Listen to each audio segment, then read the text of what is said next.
Yo, welcome back to Locker Room Talk, powered by Side Talk Sports Network.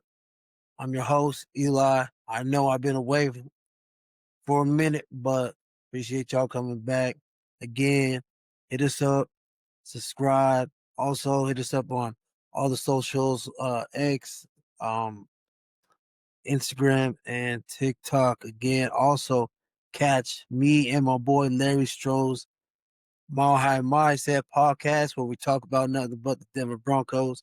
But again, welcome to Locker Room Talk with your boy. Now, let's dive into it.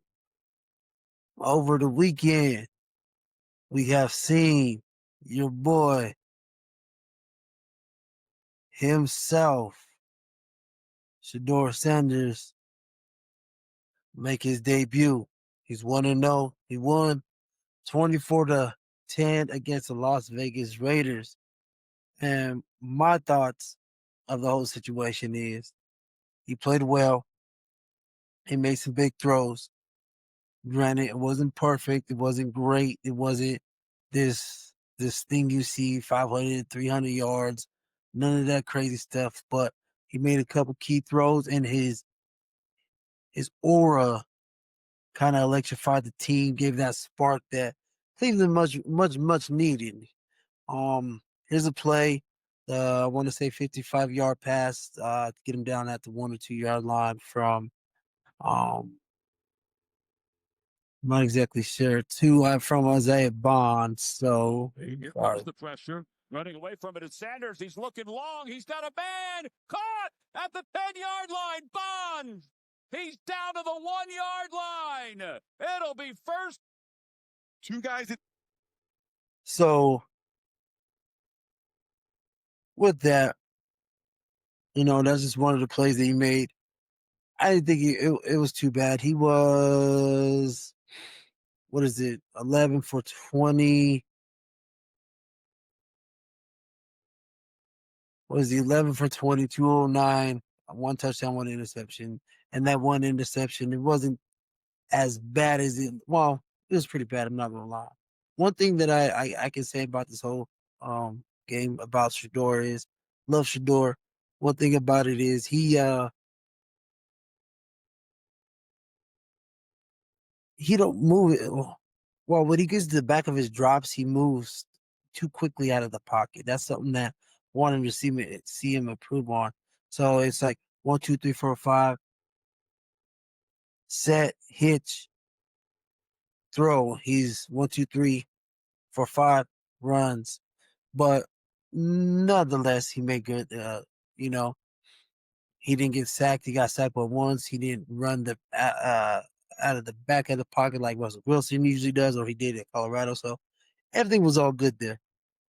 And um, it wasn't gaudy numbers, wasn't big numbers, but at the end of the day, he looked good. He looked like he belonged, which, like I stated before and in previous pods and before on this channel, that he does belong. I believe he is the best quarterback in this draft, bar none. And I'm not going to change my stance on that. I'm dying on this hill at the end of the day. So I'm not sure what's about it, or I'm not changing my stance. Now, diving into the whole situation. I don't understand why they're running Wildcat down at the goal line when Shador and offense got him there. I get it, Junkins. Maybe the easiest way to get in the end zone is, run the ball, and I totally understand that. But you know, he's young. He needs the reps in the red zone, regardless. Maybe uh, not run the Wildcat. That's a controversy, and I don't want to. I don't. I'm not believing that Stefanski is oh how can I say this? Trying to take him out to mess up his numbers or sabotaging him or anything like that. I just think that's the play. They ran him twice. They ran him once before with Dylan Gabriel in there, so I don't think it's one of those. But we'll see in this upcoming game if they run it more. I'm pretty sure they're going to run it more, but I think that he needs to get some reps in that red zone against an opponent. But overall, we already know Las Vegas defense is god awful. That whole team is god awful. They just fired Chip Kelly. They're just firing people all over the place. So I can see why Cleveland won. Cleveland's defense, Myles Garrett has 3 sacks. He's got 18.5 sacks, I believe. He's going to break the record this year, bar none. And Cleveland's defense is top 3, top 5, top 3. Not going to lie to you. I don't see anybody other than the Denver Broncos defense better than the Cleveland Browns defense, to be honest with you. But either way, overall, I thought he played okay. If I had to give him a score, I'll give him maybe a 7, 7.5. I know he can play better than that, and I know the offense wasn't. I'm not saying catered. It wasn't. I think it was very a simplified offense, and I don't know if they wanted it to be that way or they don't trust Shedeur enough yet to let him get more of the playbook. But we'll see this week. He gets more reps with the ones, so we'll see overall. But something I want to dive into is the interview before the game. You know, there's a lot of stir up between the interview before the game and after the game. I love the fact what he said before the game. So I want y'all to hear what he said before the game. Practice, you know what I mean? This 1 week of practice. So imagine, you know what a full off season look like. It get dangerous. But it's just a 1 week of practice. So I'm just truly thankful, you know, that everything happened. Congratulations, Shador. Yeah, thank you. That right there shows that he's confident in himself, man. I've been watching Shador and just keeping up with the whole family for a while, and something that he never wavers about who he is and what he does and what he can do.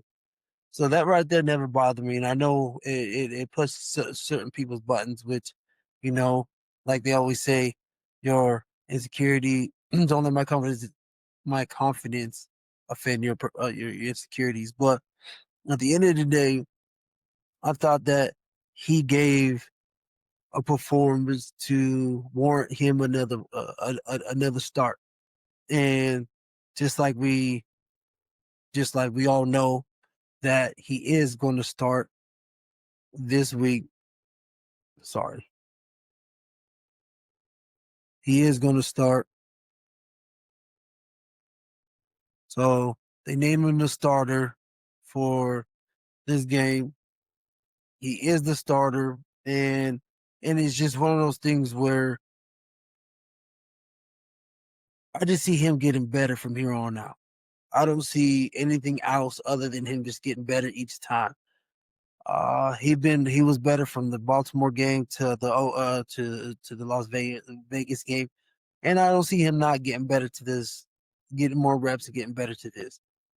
And even with the whole interview before the game, he just stating facts. To me, he's stating, "Hey, I'm trying to show Cleveland Browns and this organization who they've been looking for. I'm the quarterback they've been looking for." So I don't see why there's a fuss about it. Granted, I've seen people on X and everywhere else trying to think that this is a big deal. I don't think it's a big deal. You know what I mean? Even the comments, and I'm going to show you that too. The comments after the game, either with the reps and all that stuff, I don't think it's a big deal. So enough of that bullshit, enough of all that crazy talk. Let's just be honest. He's given them a better chance to win than Dylan Gabriel has been. Let's just be honest. Let's just be 100% facts. He just is. You know, yes, I'm a fan. No, I'm not one of those fans where I'm going to be obsessed with it. But no, I can see. I know the game of football. I see what I see. And for everybody that's hating, oh, well, he's this person, he's a 5th-round pick. Let's just be honest again, like I always been saying. He was never supposed to be a 5th-round pick. Let's just be good. Let's just let it be clear right now. You get what I'm saying? But I want y'all to understand. I think that was awesome that he totally had that interview before the game. He went out there and proved it. And people didn't like it. But I think it's dope because at that time, he did it before the game, before he came out and performed. So there's even more pressure on the South. He can take that pressure. And I feel like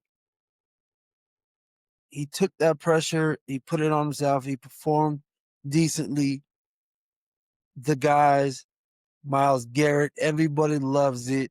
We've already seen all over social media and everywhere how Miles Garrett loves it. Understand, I feel like everybody loves it, but the head coach.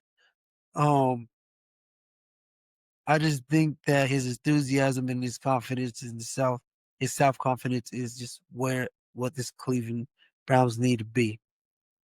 That and him starting. With him starting, I understand he has to start the rest of this season.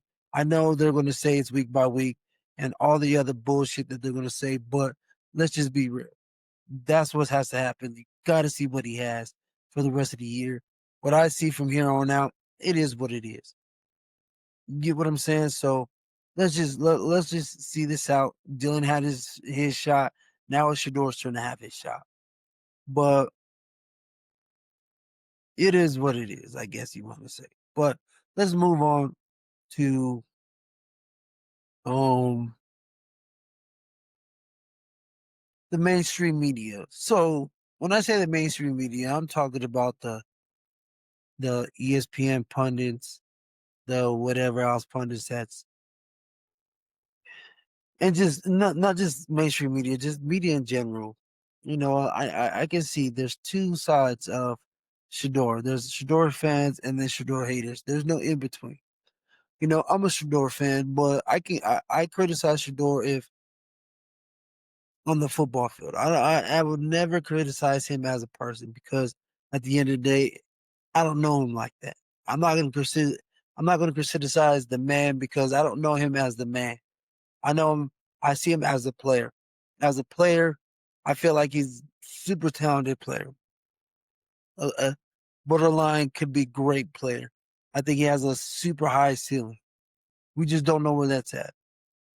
But the mainstream media and everybody criticize him because he's too brash, he's too cocky, he's too this, he's too that. He's like his dad. We didn't like his dad. All the bullshit that they spew about every simple thing that this kid does. So one thing that I've seen on social media about all this is a couple things. And Cleveland media starting to see it. And there's this guy named Robert, and I found him on X, and I want y'all to listen to just certain things that he had to say about this situation, and he has great points. And as a black man in America, and I'm not gonna make this a racial talk show or a racial thing, but as a black man in America, this is what a confident black man feel, or when one confident black man to another confident black man, this is what we see. And I know some of y'all don't understand this, but this is what we see. So I want y'all to listen to this man. People, we're often told or instructed or advised to tone it down, to be humble, to be seen, not heard. And if we do express ourselves, show confidence, show strength, show belief, speak up against things that we think are wrong, we're often called divas. We're often called selfish. We're often called sensationalists. And a lot of other names that are a little bit more offensive. This is not something that happens to white people. No one ever says anything about Rob Gronkowski being the way he is. Rob Gronkowski right now, at whatever age he is, could go to a frat house and be dancing in a towel and no one would say anything. It's a societal thing. Black people are tone it down. you're too loud. Why are you speaking? Why do you have just having belief in yourself is seen as a negative? That's just one of those things where I think we all see it. And I think a couple people, some mainstream media sees it as the oppression thing because Shador's black, whatever. I don't think it's an oppression thing. I just think it's I can't say it's racist or prejudice or anything like that. I think it's how dare he? How dare Shador have confidence and think he's who he says he is? How dare he? It's not about, oh, I don't like black people. It's not about that with these people. It's not about it's how dare he? How dare he think he's this person? How dare he thinks he's that? How dare he thinks he's one of the best quarterbacks? How dare he thinks he can win? That's what it is. I don't think it's racial when it comes to Shador. I think it's how dare he think he is who he think he is. This is what us men, us black men see. Well, not just us Shador fans see the mainstream media and all the people that just say the most outlandish stuff about Shador. This is what we see. This is what we see about what you think of him. I'm not saying I'm not going to say he's the next Aaron Rodgers. I don't think. I'm not saying he's the next John Elway. I don't think. I don't know. We don't know. We don't know. But we see a young man that gives that is talented with belief in himself.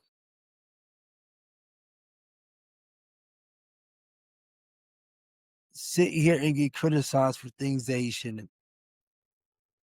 You can say he talks too much, he's too arrogant, but my man right there just showed you the similarities to Jackson Dart. And y'all, the mainstream media, wasn't speaking. Y'all were saying him and Scattered Bill, they gave him spark, they got the swag, they were just saying that a couple weeks ago about Jackson Dart. All that bullshit y'all was saying about Jackson Dart, Shador's doing the same thing. There's a double standard. So how dare Shador Sanders talk the way he talks, walks the way he walks, thinks the way he thinks, believes the way he believes. And that's what I can't stand about that shit. There's receipts out there, ladies and gentlemen. Let's just be honest. Now let's get into more of this bullshit that I see from others. This is not just what I see.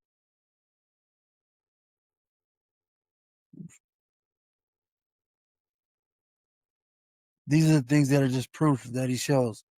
If you read some of those,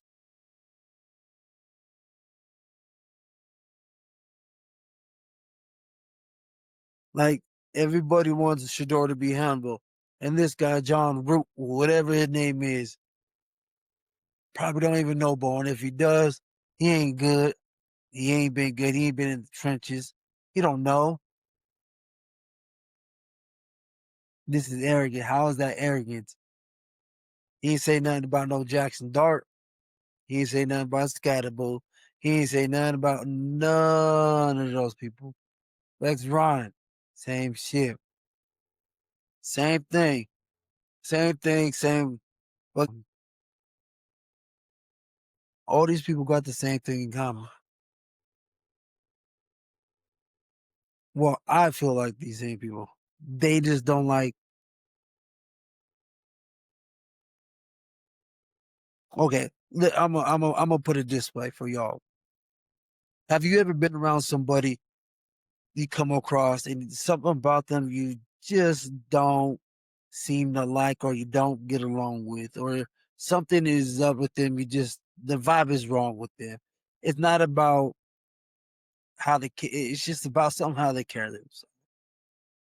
We all been around there. I've been around people where I just don't vibe with them, or I just don't I'm not saying I don't like him, I hate him, or whatever it may be. It's just I just don't vibe with him like that. This is what them type of people are. They just don't vibe with Shador, and that's fine. But slandering somebody because you don't vibe with them doesn't mean anything. And I don't understand because again, you don't have to like him. You don't have to cheer for that kid. But you don't have to belittle that kid just because you don't like him. You know what I mean? And that's just how the mainstream media has been. And that's just what it is. It just pisses me off. But look, I'm not just the only one. CU fans ain't the only one. Jackson State fans ain't the only one seeing this. Not CU aunties are not the only ones. My man from I Smoke, I Smoke Hip Hop. Everybody that follows Shedeur and the Sanders family, everybody, again, shout out to them.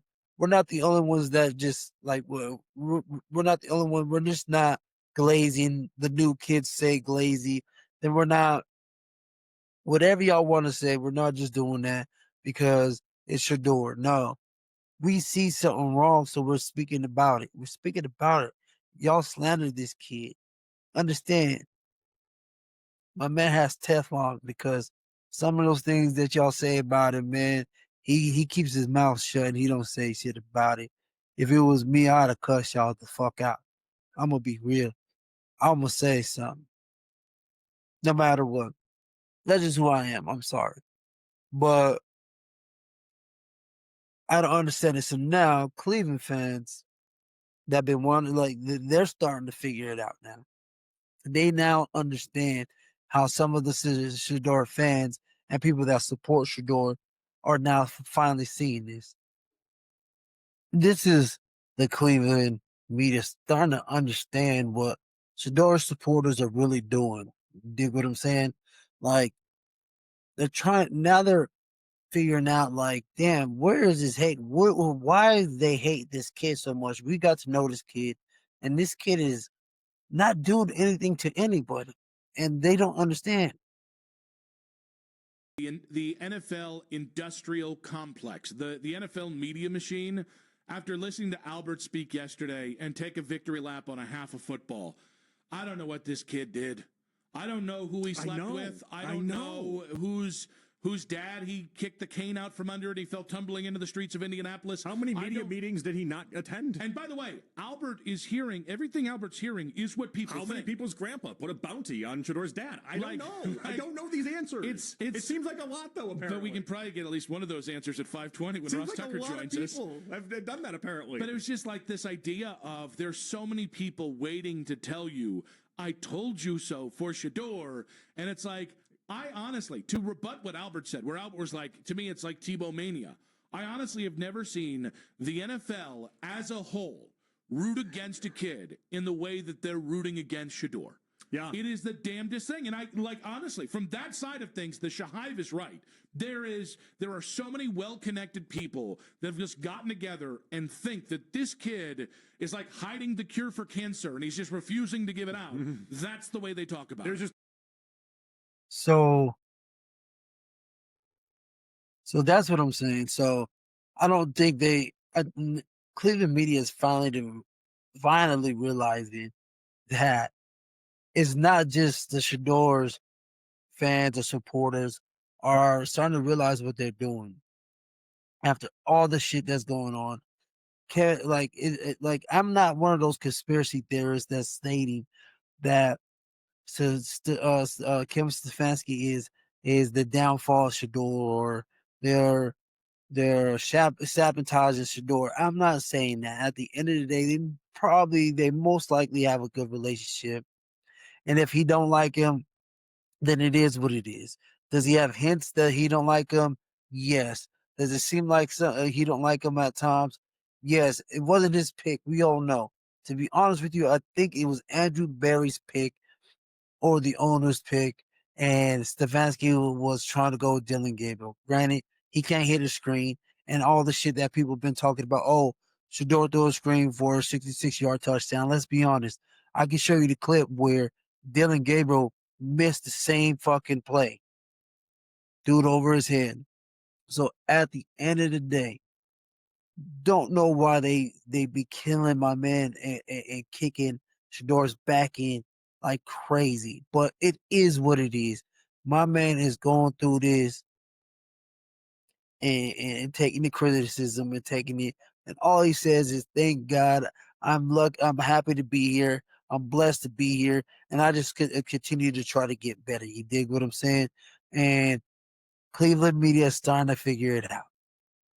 They're starting to figure out why CU, Jackson State fans, and the Sanders supporters are be like, "What? They're sticking up. They're holding them down.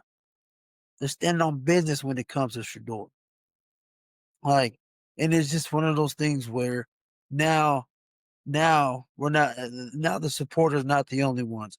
It's not a cult following. It's not a cult thing. It's just we feel like one of our brothers, one of our men, our brothers are being done wrong in this business. So we're trying to stick up for our brothers. We all now got a voice. We all got podcasts. Everybody has this. So now one of our brothers is getting kicked, back kicked in. So we're going to speak out. So we have that opportunity to speak out on Twitter, on Instagram, or wherever it may be, on any social media, on YouTube. So that's what that is. So mainstream media just needs to quiet it down. Rex Ryan, uh, who else? All the non-believers. It's one game.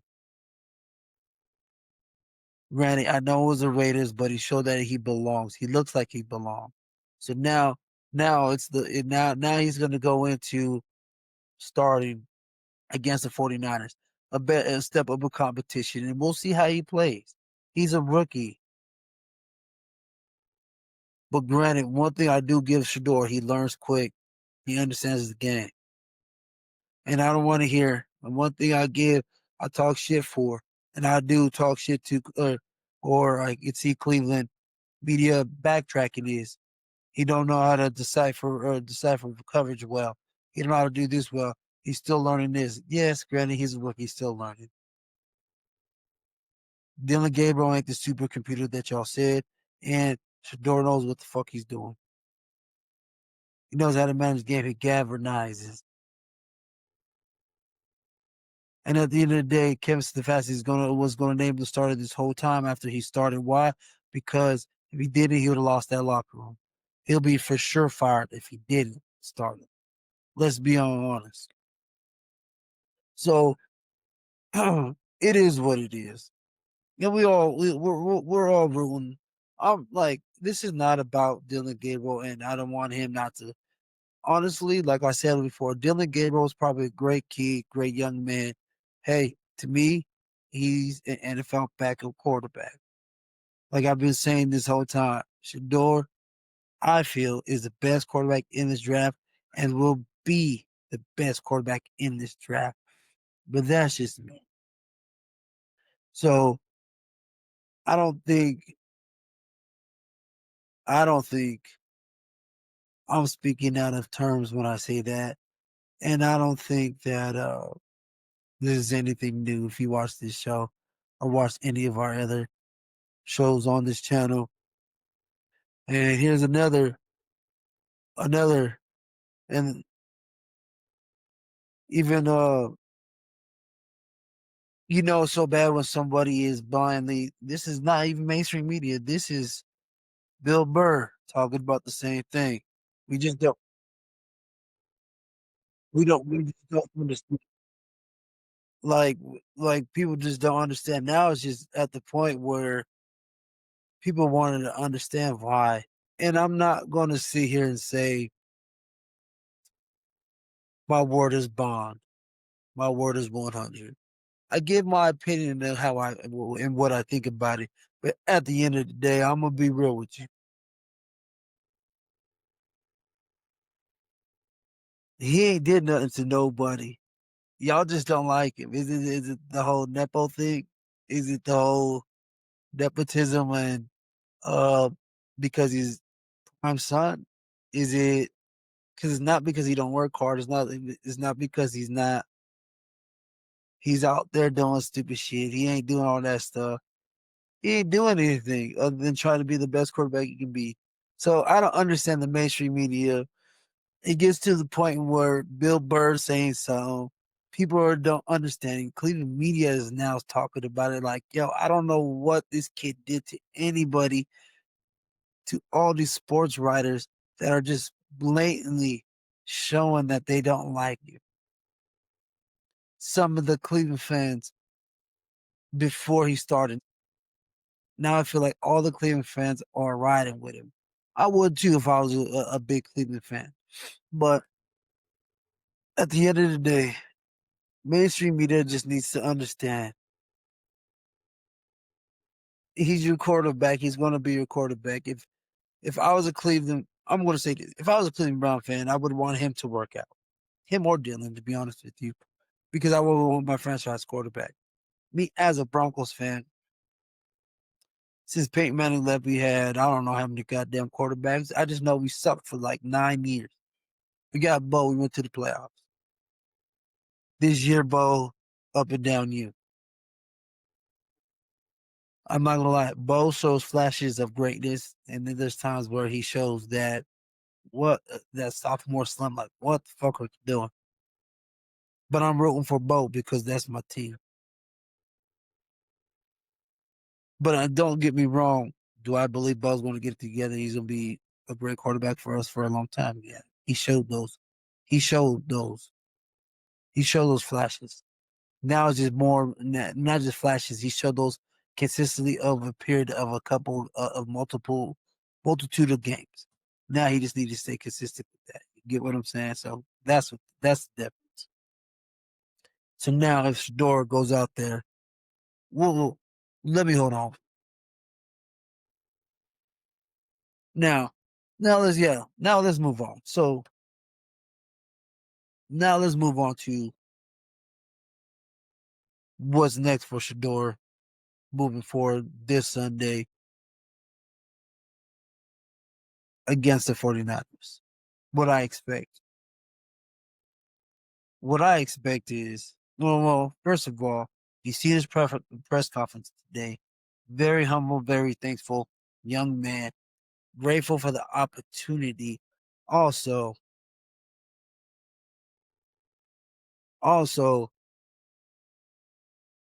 he's going to get more reps with the ones. Jerry Judison, same thing. Lineman, everybody is hopeful and has a spark and excited. They're excited. So let's just say this. Now what's next for the 49ers? Honestly, what I see from the 49ers this past Monday night, Cleveland can beat this team, can beat the 49ers. And I like the Niners. They're able to. Would I be shocked if Cleveland wins? No. That defense is amazing. If Shedeur can go out there and put together, improve a step or two, put another foot forward, another foot or two forward, they're liable. Make a couple more plays, they're able. So if he does that with that defense, I believe that they can go. They can beat the Niners. Other than McCaffrey, who else do you have to worry about on that offense? Purdy looks struggled. If Cleveland played like they played against the Raiders, 10 sacks, that can happen. Am I going to pick that? Am I going to pick the Cleveland Browns? Yeah, no. But would I be shocked? No. And if I was, I'm a betting man. If I would, I'll pick the points. To be honest with you, because right now the Niners are favored. I'll pick the points. I will pick the Cleveland Browns to cover that spread. Granted, Niners are injury, bunch of injuries, all that good stuff. Yeah. So yes, if I was a betting man, I'll pick the spread on that. Do I think they can believe? Yeah, win. Yes. So what does Shador needs to do to take that step? Honestly, just be himself. Get his feet right. That's one thing that I give him. It's one thing that he needs to improve on is take his drops, take that hitch, and let it rip. There's too many times where he'll take his drop and then roll. He won't even take that. He never hits his back foot. Sometimes he'll take a drop Now he hit his back foot in order to leave the pocket. So that's something that he needs to improve on. Other than that, I feel like he'll be okay. And this line blocks, he'll just get better. Something that I've seen from Shedeur from him being at Colorado is he'll learn quick, and if he sees it once, he'll remember it again. So that's one thing that people don't give him. But I just need that's just something that not something. That's just something that I've seen that he does. But that's what I believe that could win the game. If the defense plays life out like they've been, Shador make a couple plays, stay in the pocket more, and Kevin Stefanski gives him better plays. I don't need the kid love plays or don't trust him plays. I need him to be able to read the field if he's able to, or boot him out to the right, get him to read half the field. Dagger concepts or flood concepts where you got flat control, middle, and a quarter. To be something around those lines to make it easier for him. That, run the ball with Judkins and you be good. So that's all I got to see, or that's all he has to do to win this game, because I don't believe in the 49ers offense like that with against the Browns defense. All right, that's just what I feel. So that's my take on the game for this week. Again, that's just what it is. I just don't understand where the hate comes from. I just want the kid to succeed. Everybody that's a Cleveland fan, Cleveland Browns fans probably does. But it's just going to be interesting to see. I'm rooting for him, all that good stuff. So now, if you would like and subscribe to Side Talk Sports Network on this channel, where you can see me and my co-host Lev Stroh on Mile High Mindset every Friday at 9 p.m. Mountain Standard Time. To come check us out, you can check us out on all socials. Subscribe to the channel; it's free. Again, this is Locker Room Talk, where we dive into the locker rooms, where we talk that shit and we talk about the real shit, and we just don't. I ain't gonna sugarcoat it. I'm gonna be truthful and tell you how I feel. But you know what I mean. I'll come with receipts always, and we're just gonna talk that vibe. Again, thank you for watching. Like, subscribe. Next time, hopefully, it will be sooner more than later. Thank you for that. I haven't been here for a while, when it just my takes again in the new studio. So therefore, for all those that watch Mile High Mindset, y'all already know. Much love to y'all. Subscribe again. Subscribe, share, all that, all that good stuff. Again, look out for all the new brand, the clothing, the hoodies, the hood, all that good stuff. Thank you. To the next time. Much love. Peace. Oh, yeah. Happy Thanksgiving to all y'all. Much love.